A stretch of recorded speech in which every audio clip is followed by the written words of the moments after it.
This is SaaS Therapy.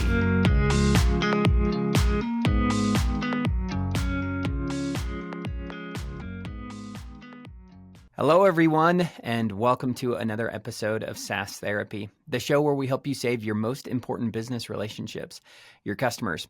I'm your host, Todd Kirk, and Diet Coke connoisseur, joined by the not-so-Diet Coke connoisseur, but, connoisseur in training, Casey Trujillo. Hey, Casey. How's it going, my friend? Love it, Todd. So good to be here. I'm excited about our conversation today. This is going to be good because my son is getting married, and I met my future or his future father-in-law. Right?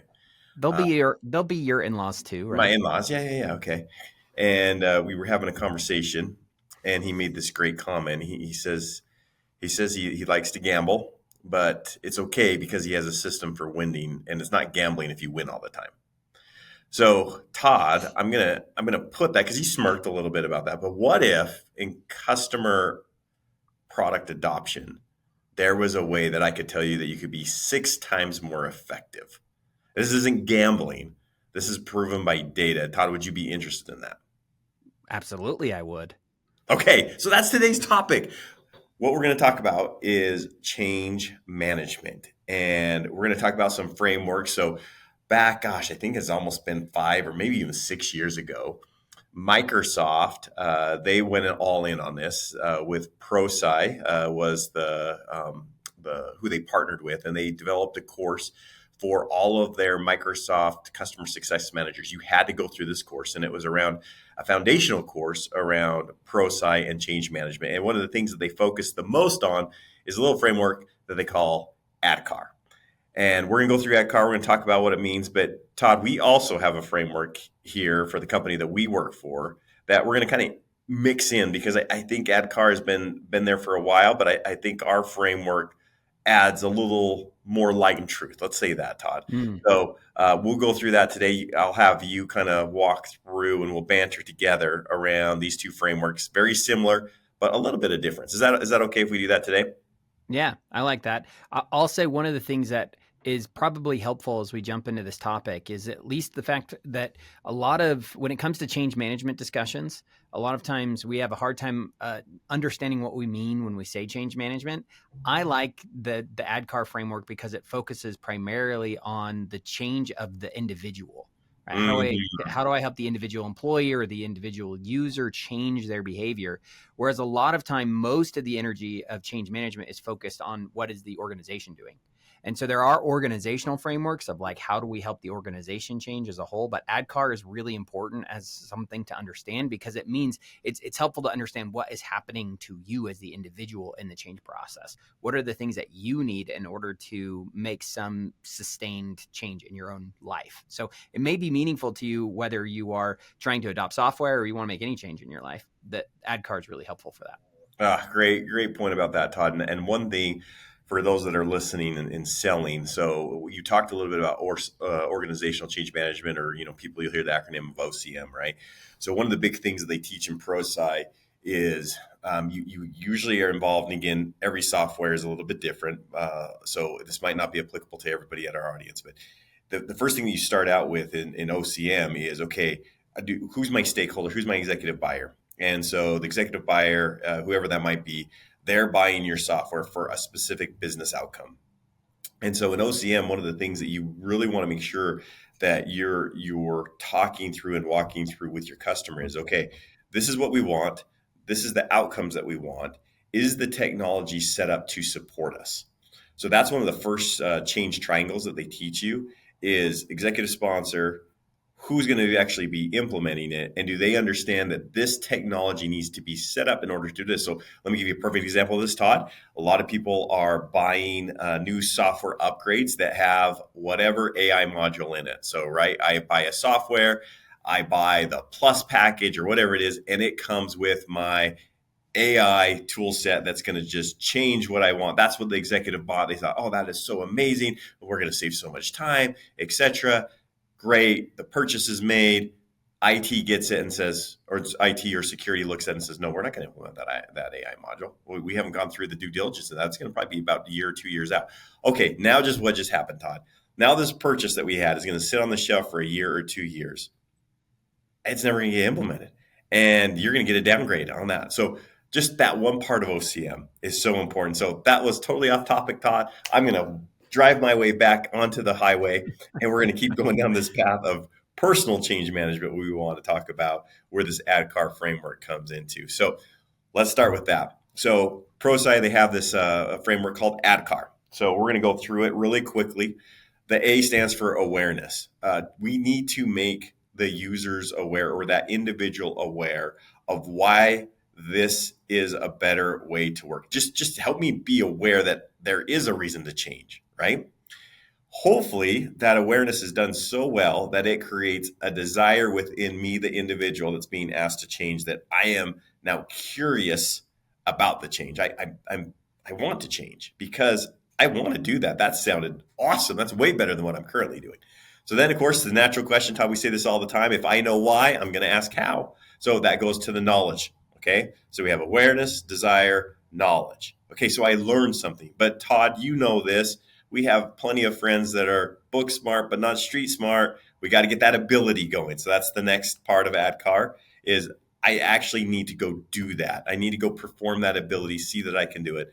And the last component is we need to consistently reinforce it, because how many of us has started a New Year's resolution? We do great for day one, and then day two comes. No, just kidding. But we do it for 3 weeks, but maybe we lose our why and we stop. So how do we keep reinforcing that message and helping that user make that personal change? So high level, that's ADKAR.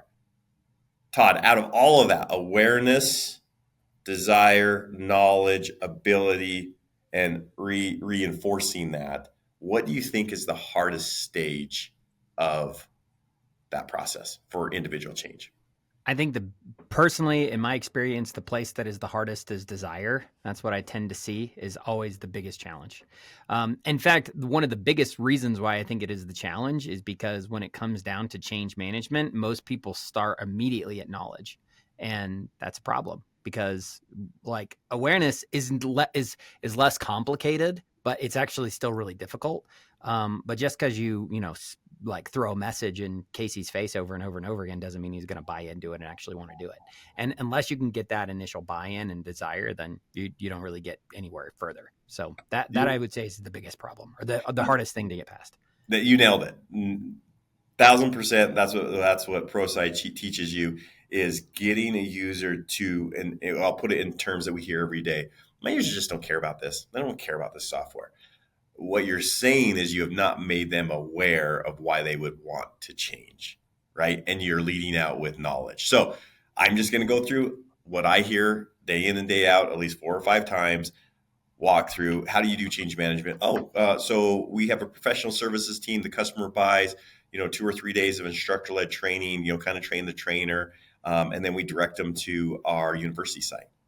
Okay, people, that is not change management. That is just a bunch of knowledge out there, and that you're hoping, praying and spraying that someone might come and listen, or that your product is that good that you actually don't need to change on it. Like people know about it. It's like Microsoft Outlook. Like the change management in that, it's maybe around functions and features of Outlook, but everybody's going to use Outlook. Everybody's going to use Gmail. Everybody's going to use PowerPoint. Like there's some things that's just embedded in our habits. It's embedded in our behaviors. Now, things within that, we're going to have to teach them why they would want to do something different, right?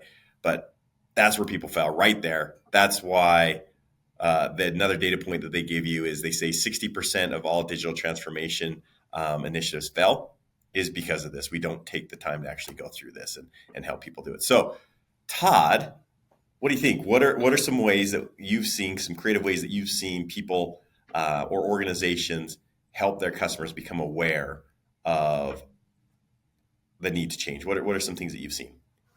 Well, awareness, the first thing that I think we tend to fail at, or IT especially fails at, where they struggle the most, is communication.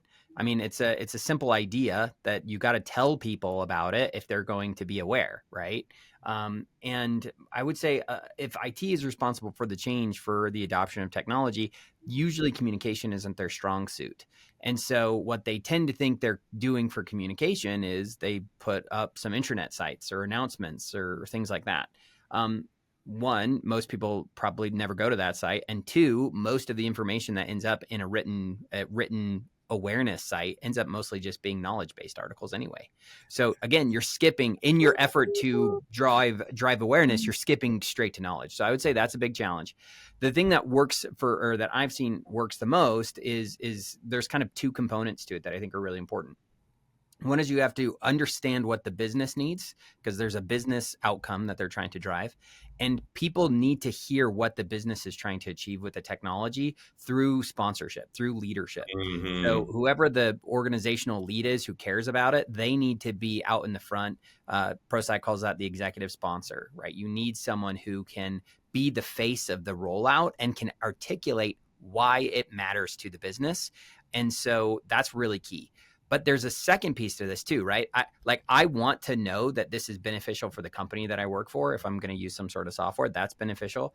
But it also needs to be beneficial to me. And I need to understand what that is. Is it going to save me time? Is it going to help me get promoted? Is it going to help me better achieve the function of my job so that I can do my job better? Whatever that thing is, I need to understand it. And so being able to show the use case of where it's going to improve your life is really, really key as well. So I think you have to have both of those pieces. You have to understand through leadership why it matters, and they need to be out and vocal and presenting that in meetings and through email communications and things like that.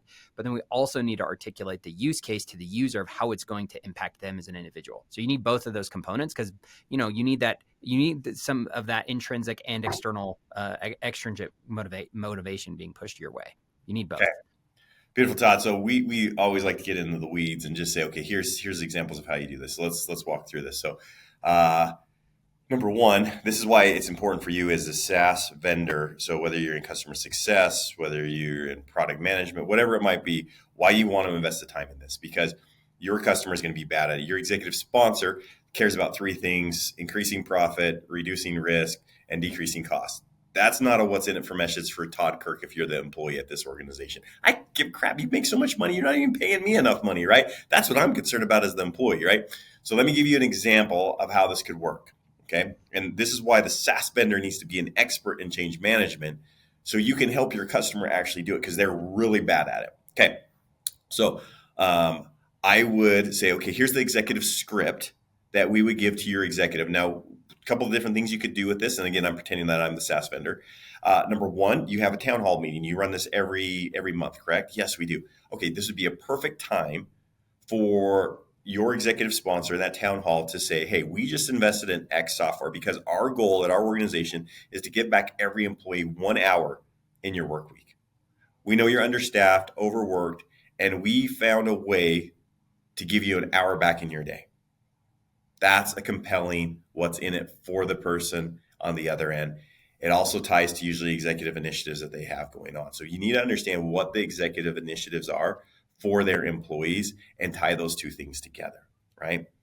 Now, don't have a town hall. That customer doesn't do a town hall. What if it was a video? What if it was a video? What if it was a communication that got sent out via video, right? Great. What if that executive sponsor sent that email with the link to that video of here's why we're making this change. Here's why we invested in this for you, right? Maybe it's a Teams communication, a Slack communication, right? What if it's the managers sending the video out of the executive to their staff only? What if you have champions that oversee certain departments and they're the ones that lead out in technology and they're the ones that sent that out to their users? You see that one part. There's 7, 8 different ways in which you could get that initial executive sponsorship video or message out to their employees. But you got to tie it to a current initiative that the executive cares about. But then the hard part is turning that into why it matters for me. Why, as a user, would I want to have any type of desire to learn about what you just said? Todd, have you seen anything else that might be impactful there? I mean, I think those are really good points to bring up for sure. The thing that I really like, or that has sometimes been really cool to see, is when organizations also can. It really depends on your culture, but I'll just throw this out that I think understanding your company culture and how people react to information is really meaningful. I once saw a really cool campaign where a company talked about breaking up with their old software vendor, Yes. and then there was one of like, get on the train, hop on board Yes. with this change. That's another example that I thought was really funny. So, one, if you're breaking up with a bad boyfriend or a bad girlfriend, the idea there is, okay, well, like this old experience is not really going well, and there's a chance to kind of like turn the page in my life. Like, so that was one where I saw a campaign where I think that worked really well for the culture of that specific company. Another one where it's like, get on the train, well, maybe there's that's you make toys and you make toy trains, and like, or you're in, manufacturing or something. And will people actually jump onto that message because it resonates with them and they think it's fun or it's easy to remember? That can be meaningful too. So there's an element of marketing that is really meaningful, that's helpful. But I bring that up because I've seen it be really successful at some organizations. But there's a word of caution to that too, because if you get too cute, and then your message can Right. get muddled. So you want to make sure that whatever your message is that you're using aligns to your culture and is clear with the change that you're actually trying to make. Whether it's like moving to a new location or moving to a new future, or moving away from a bad situation in the past, whatever that might be, you can be cute around it, but don't lose clarity in that. But that's the only other thing that I think comes to mind is think about what your company culture is and how people would react to things that are fun and memorable, that you can rally around and have a theme as part of your change. So it makes it easier to communicate in more ways, in more broad places, like putting up a poster in the in the cafeteria as an example, where you have this campaign that's now easy and fun and memorable and can draw connections for people. Beautiful. Last bit of advice around this awareness, desire component, and then let's jump into knowledge, and let's actually introduce our adopt framework, Todd, also Yeah. around that. I think that'll help people understand a little bit. But the last little bits of if you are on the SaaS vendor side and doing professional services, doing instructor-led training, the very worst type of training that you could do, in my opinion, is train the trainer. I just think it's horrible. I don't think one, can you actually give all that information to a trainer in that amount of time for them to actually go make any impact? No way. No way. So here's what I would advise you to do. 3 types of training. Number 1, arts of the possible. So do 15-minute sessions. Do 6 in a day. 6 15-minute sessions. Advertise as the art of the possible that you could utilize, and again, go what's in it for the user. So example would be, average user spends 5 hours looking for the right information. In 15 minutes, you're going to learn how to find information in seconds and how it can help you manage your daily email workflow. Boom. Whoa, I'm in. Like, I do search for things all the time. I do get way too much email. I'm going to attend that 15-minute session. You start that 15-minute session, say, hey, here's the art of the possible. This is not designed to train you. This is designed to make you aware of how you could work with this software. At the end, we'll point you to a site that will direct you into more in-depth training where you can actually understand how to do this. So I let them know what the purpose of. I let them know at the end, we're going to direct you to the resources where you can actually go dive into this deeper. And then in that 15 minutes, I work through the day in the life of how someone works. And this is where you got to know what the pain points are. What are the pain points you're solving, right? If I get too many emails, if I don't collaborate enough with my coworkers, if projects aren't getting done on time, know your pain point. And in that 15 minutes, walk through one scenario that they do it the old way, show them how you'd probably do it in the old way and how you're going to do it in the new way, right?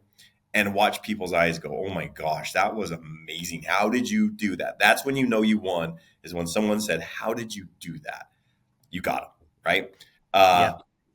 The art of the possible. Number 2, work with your executive teams. If you're going to do any hand holding, do it with executive teams, because if the executive team buys in and they're like, that's the way I want to work, well, they tell their employees that's the way we're going to do it. So high level managers, people that are oversee teams, if you're going to spend any time doing some hand holding in training, that's the group. And then the third one is, if your application applies for this, legal, security, because again, if they buy in and they're like, this is the way we're going to do it, they will force everybody to do it that way. That you're going to get some push on some adoption help there.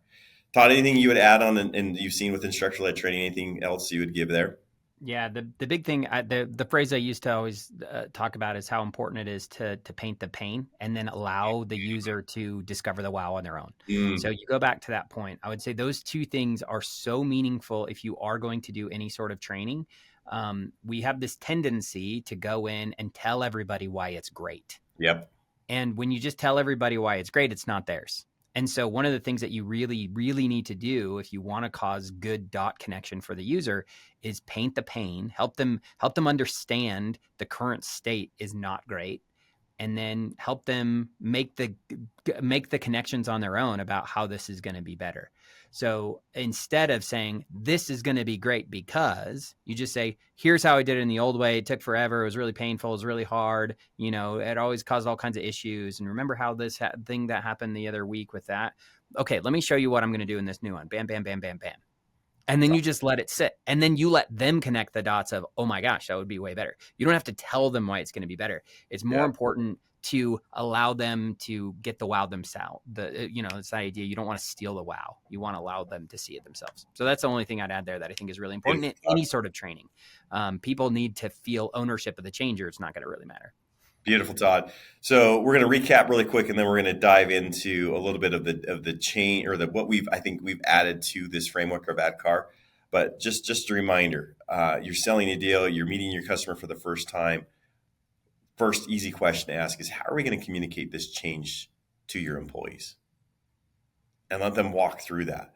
Where have you seen that break down? Where have you seen that be successful? Those are the type of questions you need to ask at the beginning. How are we going to get our executive team to help us with this? Do we have their buy-in around this? Have we tied this to any of their key initiatives, right? Those are the type of questions you want to be asking in that component. So ADKAR, again, awareness, desire, knowledge, ability, reinforcement. Okay, we're going to introduce brainstorm framework, which we call adopt. So Todd, walk us through what adopt, and you're going to see where it overlaps, but I want to point out a little change when we get to ADKAR's knowledge and adopts O, and what we define that as. Walk through people what adopt is. From my perspective, so I've always really liked the ADKAR framework, but I mentioned at the beginning it's about personal change, right?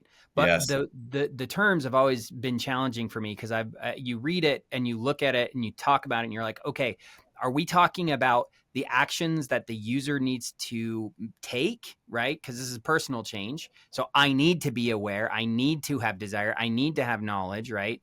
Okay, maybe it's about the things I need as a user. But if it's things I need, is it the things that Casey is doing and that Casey is giving me, right? Because reinforcement is something Casey gives me. It's not something that I do. It's not something that I make, right? Like reinforcement, I guess, that one gets a little fuzzy for me. So there's always this challenge for me as I look at the framework of, am I talking about the actions that the user is making or the changes the user is making, or is it the external factors that need to work on the user in order for them to change, or is it just the attitude and the feeling that the user needs to have? And so ADKAR is a little difficult for me in that regard. The reason I like the adopt framework is because we keep those first two, right? Awareness and desire are really, really key. But once you get to knowledge, there's a breakdown that occurs for me, which is, well, what do we need knowledge of? And usually we only talk about it in the terms of how to, right? You need to know how to do something. And that's absolutely true. A user can't use the tool unless they understand what it's for. They know where to go. They can get their bearings and navigate the application. They understand where they need to go to do their job. That's all really, really key. So the knowledge component of how is critical. But one of the things that we've noticed, because we've surveyed tens of thousands, if not hundreds of thousands of users over the years, and if you look at some of the adoption questions that we get, like once you show someone how to do something, right? Here's how to use this application. You ask them, are you ready to use it? Most users, I'd say about 65% plus, are like, I got this, I'm in, I'm ready. So that's awesome. If you've done a really good job of awareness and desire and you get to the how-to of how to use the application, most users are going to feel really good. But are we forgetting that there are other blockers that prevent the user from actually adopting? And that could be, when is this change supposed to happen? Like, when are you going to take away my old application? Are other people going to be using this application at the same time as me? Is my manager expecting me to use this? So what that suggests to me that it's not just about, does the user know how to use the application, which I think is how most people think about it. I would say it's more important to understand, is the user orienting around the change? So that's why we changed in our framework the N to an O, because orientation isn't just about how to, it's about alignment. And so we want to make sure that the user is being brought into alignment with what's going to make their life better and what the organization needs them to do. So you can't just say, here's how to use the application, but we also want to orient the user so they're bought into the change. So that's the other advantage here. Now all of a sudden it's really clear. We're talking about a thing that the user is going to do. So the user is going to have, the user is aware, the user has desire, and the user is orienting around the change. And so not just the user has been, somebody's vomited information at them, but the user is becoming oriented around the change. So I like that first change for us, why we use the O instead of the K. Yeah, I think another thing that I see inside of like university learning is the K is the knowledge. You get sent to a site and there's all sorts of knowledge there. There's knowledge courses, there's knowledge articles, and it's up to me as a user to go find it. What I see in good SaaS vendors is they start out with a little bit of a survey and then they branch off of the survey and direct you to the right path. So, for example, what role are you in? Oh, I'm in sales, or I'm in marketing, or I'm in programming. Okay, well, I'm going to orient you down to the things and the features of the software that actually matter to you. Well, I'm going to train you about how to use this in sales when you're never in a million years going to use this product for that. That's not even your job description. Already, I distanced myself. You got me aware. You got my desire. Now I go to learn how to actually do that. But I want to learn how to do that in someone like me, right? So that's the first thing that I see key people do is they ask questions like that so they can branch the learning and tailor the learning and scale to the person. The next thing, I love that. Orientation is about directionality. And so you want to have a map that's sending the user down the direction that they need to go. If you just publish knowledge resources, you don't focus them in, right? They need a compass of where they're heading. And, they need to know where they want to go and where the organization wants them to go. And that's why I think that's really, really critical. It's different than just knowing how something works. It's orienting towards destination. Yeah. And then orienting it according to skill level. So Todd, I know you're a big component of this where you'll go and you'll ask people, okay, what are the first things that someone has to do to get value, depending on what role they are. And they'll walk through it. And one of the things you always ask, which people skip, is, so how do they access your system? Oh, they got to go download it. Oh, they got to go download it? Do they know they got to go download it? I mean, one of the simple things I see you help people put into their coursework is, have you downloaded this application, yes or no? If they say yes, boom, let's keep you learning. If they say no, I got to go teach you how to download the software. I know that sounds simple, but people, go look at your stuff. It is not that simple because you're coming from the framework of someone that's used it forever. Your software, right? Well, and exactly. So we tend to have these big knowledge gaps in our own approach. It's not the right term, but we introduce unnecessary gaps for the users because the stuff we know we take for granted. And so like even things that are simple that we would expect a user to understand, that's really unfair. And you know what? Let's say that 80% of them know that they're supposed to go to this site to log in, or they know that they need to download this application on their phone or whatever. Let's say that 80% know. Well, 20% of the users still don't know. And honestly, 80% is way too generous because most users really don't. So it's probably flipped the other direction. There's 20% who really know and 80% who don't know. But we only talk to the 20%, right? Yep, so it's right. really, really critical that we need to understand that we have to get out of our own way. And the curse of knowledge that we have tends to have us kind of like just overlook things that have become natural and obvious to us, but are not necessarily so natural and obvious to your customer, to your user. Yeah, I love that, Todd.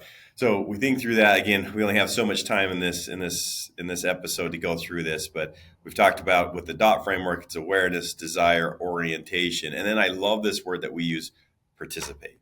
In ADKAR, it is ability. In our framework, it is participate.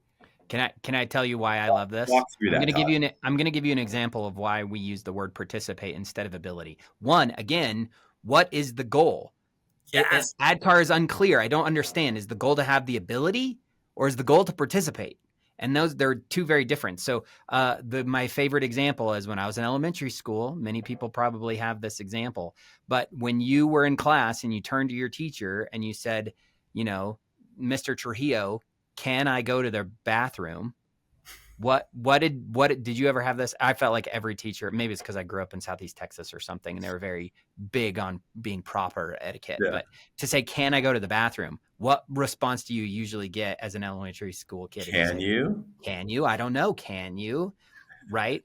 Because they wanted to say, may I? Right? And so the point is there's a big difference than having the ability to do something and then doing it. And so we don't want to just say, does someone have the ability to do it? We want someone to actually participate with the things that we've equipped them to do.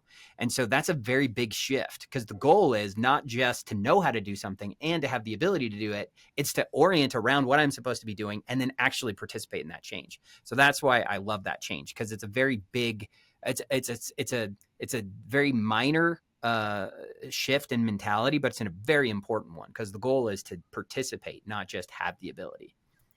Yeah, and again, for those people that are in customer education, don't ask quiz questions unless your software is the most important software in the world and someone could die if they don't answer the question correctly. Don't put in a test question there, just for the fact that people do not want to change. And I don't care if you think you are the best at changing, you are not. It's just in our nature not to want to change. We want ease and we want comfort. And if I found a system that works for me, I don't change. There was a recent study in the medical field that people that said, hey, if you don't change your eating habits, you will die in the next 5 years. Only 10% of people made any changes to do it because it requires hard work. So ability and trying to make it hard for the user to understand your software, because you're like, I'm going to ask you 6 questions. If you don't get this question right, you got to go back here and you got to go learn this. You got to learn. No, what I want you to do is, hey, challenge. Go do a prompt. How'd it go? I mean, just participate. Do a little, see what the results are, and then ask a question of, did that go well or did that not go well? Why did it go well? Why didn't it go well? So I start to understand from the user perspective of, hey, I really like that experience, or I didn't like this experience, and here's why. That is so different than immediately going from knowledge to ability. Orient you, ask you to participate, and what did you feel about that and doing that? Todd, what's the reason and rationale behind that? Why do we want people to dip their toes in and just try to go do something, get them to do it right then and there, and actually put the hands on the wheel versus, again, doing the ability, I'm going to test you out on your ability? Why is that such a different approach? Yeah. So what a quiz does is it makes me, as the external actor trying to force you to change, feel better about my impact on you. So it's a concept between, like, are you teaching or learning, right? So a teacher is the person who conveys the information. The learner is the person who absorbs the information. And we tend to focus too much on teaching and not enough on learning. There's a difference. Now, I do want to verify that you learned something, but my goal isn't to know that you know how to do something. My goal is to get you to do that thing. My goal is to get you to change. And so one of the things that's really fascinating, have you ever looked at any of the studies around, as an example, because you mentioned the idea of asking people to change or creating this fear for them that if they didn't change their habits, they were going to pass away. Okay, great. Nobody changed. What has had a big impact on that? They've done a lot of studies that show that if I gave someone a journal and asked them to record what they did, that you have much better impact. So the difference is what if, instead of focusing on testing you on if you know how to do something, I instead asked you to reflect on how you're doing. Now, all of a sudden, again, I've shifted the burden back to you as the person to make that change and to participate in that change. And so users who log their food intake, as an example, have a much higher likelihood of changing their behavior over a long period of time. And so there's a really big impact on getting the user to reflect and take ownership in the participation of the change, rather than being it some external force. So that's the one thing I'd add there that I think is really meaningful to consider. You want the user to participate. How do I do that? I get them to reflect. I get them to learn. I get them to take that desire and to take ownership of it. And unless you get the user to take ownership, you're never going to get them to change, right? They have to believe it. They have to be motivated internally. And so we should be focusing on the things that make that easier to do. Amen. Amen. So we have awareness, desire, orientation, participation, and then we get to our last T, which is what, Todd? Well, remember, one of the things that I think is interesting about ADKAR, it's No, like I said, I love the framework, but Yeah. there's concepts in it that have always been really difficult for me. And I look at the idea of reinforcement. Again, that feels like something that is happening to me externally rather than something that I'm taking ownership of. So we want to make this be something where it's what does the user need to do? What are the things that they need to change? And reinforcement suggests the idea that I'm going to remind you constantly. Yes. Right. Right? That's important. It's really, Yeah. really helpful to have a coach and to have a mentor and have a guide who's going to remind you and lead you along that way. But ultimately, what are we hoping occurs? We're hoping that you are transforming the way that you behave. We're hoping that you're transforming so that the changes that you've participated in, that you've oriented around, that you've gotten a desire and awareness of, we're hoping that that becomes something that is sustained. You reach a new state. You don't fall back into this old state. So the end game, the goal is that I can look back at my life and say, I am in a different position. I've made a gain. Yeah.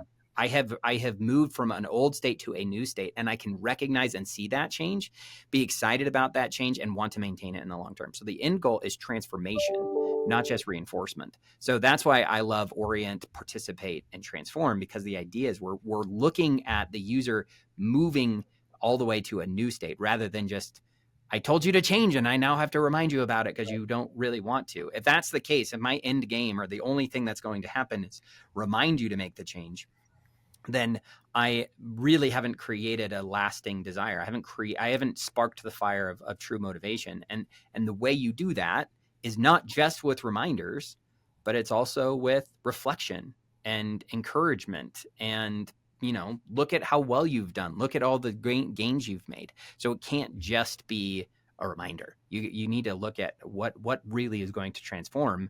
And it's a recognition of the progress that we've made over time. Yeah, easy ways to do that. So the T here at the end, as Todd said, is transform. And so one of the easiest ways to measure that is usually through product usage, right? You go in and you say, okay, who are my users that are using the feature sets that we need them to use to get to the business outcomes of why we bought the actual software, right? And then you just go back and you follow the DOT framework one more time.